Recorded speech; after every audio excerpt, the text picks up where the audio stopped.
ছেলেদেরকে মেয়েদেরকে রাস্তায় নামতে না হয়, যেন তাদেরকে আবার জীবন দিতে না হয়, এই দায়িত্ব আপনাদের উপর থাকবে। আপনারা কিন্তু সেই দায়িত্বটা দয়া করে পালন করবেন। সমতার ভিত্তিতে আমরা সম্পর্ক চাই, আমরা সব দেশের সাথে সুসম্পর্ক চাই, সমতার ভিত্তিতে, সম্মানের ভিত্তিতে, এবং আমরা এই লক্ষ্যেই কাজ করে যাচ্ছি।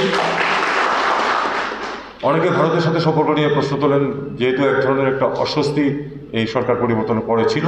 আমি আপনাদেরকে এটুকু বলতে চাই, আমাদের পক্ষ থেকে আমরা খুব স্পষ্ট বার্তা দিয়েছি যে আমরা ভালো সম্পর্ক চাই দুই পক্ষের স্বার্থের ভিত্তিতে। দুই পক্ষের স্বার্থের ভিত্তিতে, দুই পক্ষের স্বার্থই আছে দুই পক্ষের সাথে, সেই স্বার্থ সংশ্লিষ্ট বিষয়াদি নিয়ে আমরা কথাবার্তা বলবো এবং সমতার ভিত্তিতে আমরা সম্পর্ক চাই। আমি আশা করি যে এই অস্বস্তি কেটে যাবে, আমরা সবার সাথেই ভালো সম্পর্ক প্রতিষ্ঠা করতে পারবো। আপনারা জানেন যে আমাদের এটা অন্তর্বর্তী সরকার, আমাদের কিন্তু একটা বিশেষ পরিস্থিতিতে দায়িত্ব আমাদের উপর অর্পণ করা হয়েছে, আমরা সেটা নিতে রাজি হয়েছি।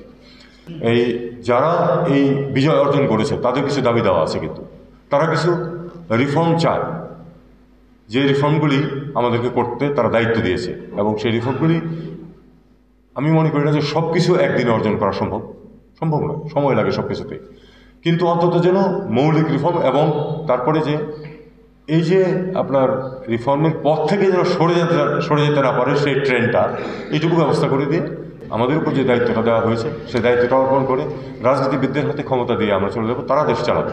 তাদের প্রতি শুধু আমার একটা অনুরোধ থাকবে সবার পক্ষ থেকে, আপনারা এখানে আছেন রাজনীতিবিদরাও এবং সাধারণ মানুষ শুনুন, যে আবার যেন 10 বছর পরে, 15 বছর পরে, 20 বছর পরে ছেলেদেরকে রাস্তায় নামতে না হয়, ছেলেদেরকে মেয়েদেরকে রাস্তায় নামতে না হয়, যেন তাদেরকে আবার জীবন দিতে না হয়, এই দায়িত্ব আপনাদের উপর থাকবে। আপনারা কিন্তু সেই দায়িত্বটা দয়া করে পালন করবেন।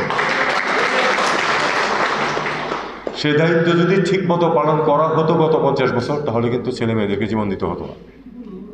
এটা কিন্তু রাজনীতিবিদদের ব্যর্থতা। আপনারা আপনাদের ব্যর্থতাটা মেনে নিন, মেনে নিয়ে এই ব্যর্থতা আবার আসবে না সেই যে প্রত্যাশা মানুষের, সেই প্রত্যাশাটা আপনারা পূরণ করুন।